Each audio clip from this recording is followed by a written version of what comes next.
കേരള ക്ഷേത്ര സംരക്ഷണ സമിതി രാമായണ മാസാചരണം കോഴിക്കോട് കൊളുത്തൂർ അദ്വൈതാശ്രമം മഠാധിപതി സ്വാമി ചിദാനന്ദപുരി സ്വാമി ഉദ്ഘാടനം ചെയ്ത് സംസാരിക്കുന്നു. തത്സമയത്തിലേക്ക്. കർക്കിടക മാസം പണ്ടേ കേരളത്തിൽ രാമായണ പാരായണം നടക്കുന്ന ഒരു കാലമാണ്. പ്രായണ നിത്യം രാമായണം വായിച്ച ഗൃഹങ്ങൾ ഏറെയുണ്ട് കേരളത്തിൽ. ഏത് കാലം മുതലെന്ന് നമുക്കറിയില്ല. അനാദികാലമൊന്നും പറയാൻ പാടില്ല. കാരണം കേരളീയർ പൊതുവെ എഴുത്തച്ഛൻ്റെ കിളിപ്പാട്ടാണ് പാരായണം ചെയ്യുന്നത്. അപ്പം അതിന് ശേഷമല്ലേ അതുണ്ടാവുള്ളൂ. കർക്കിടക മാസത്തിൽ എന്തു തന്നെ ആയാലും ആയിരക്കണക്കിന് ഗൃഹങ്ങളിൽ രാമായണം പാരായണം ചെയ്യപ്പെട്ടിരുന്നു.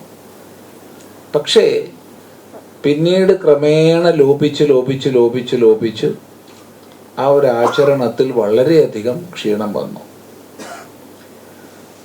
82 ഈ ഒരു ആഹ്വാനം വന്ന കാലഘട്ടം കർക്കിടക മാസം രാമായണ മാസമായി സമാചരിക്കണം. നേരത്തെ യോഗാധ്യക്ഷൻ പറഞ്ഞതുപോലെ പ്രധാന പത്രങ്ങളിലൊക്കെ 1-ാം പേജിൽ വെണ്ടയ്ക്ക മത്തങ്ങയൊക്കെ വന്നു. ഇത് കേരളത്തെ വർഗീയമാക്കി തിരിക്കാനുള്ള ശ്രമമാണ്.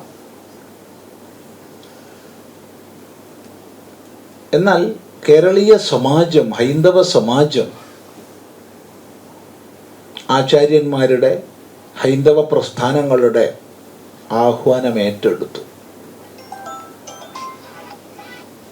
മറ്റതിനൊന്നും മറുപടി പറയാൻ നമ്മൾ ആരും പോയിട്ടില്ല. അത് പ്രത്യേകം ശ്രദ്ധിക്കണം. മറ്റതിനൊന്നും മറുപടി പറയാൻ പോയിട്ടില്ല എന്ന് ഇപ്പൊ പറഞ്ഞത് പ്രത്യേകം ശ്രദ്ധിക്കണം എന്ന് പറയാൻ കാരണം, പരിഗണിക്കേണ്ടതിനെ പരിഗണിക്കുന്ന പോലെ അവഗണിക്കേണ്ടതിനെ അവഗണിക്കാൻ പഠിക്കണം. കേരള ക്ഷേത്ര സംരക്ഷണ സമിതി രാമായണ മാസാചരണം കോഴിക്കോട് കൊളുത്തൂർ അദ്വൈതാശ്രമം മഠാധിപതി സ്വാമി ചിദാനന്ദപുരി സ്വാമി ഉദ്ഘാടനം ചെയ്ത് സംസാരിക്കുകയായിരുന്നു. അതിൻ്റെ തത്സമയ ദൃശ്യങ്ങളാണ് പ്രേക്ഷകർ കണ്ടത്.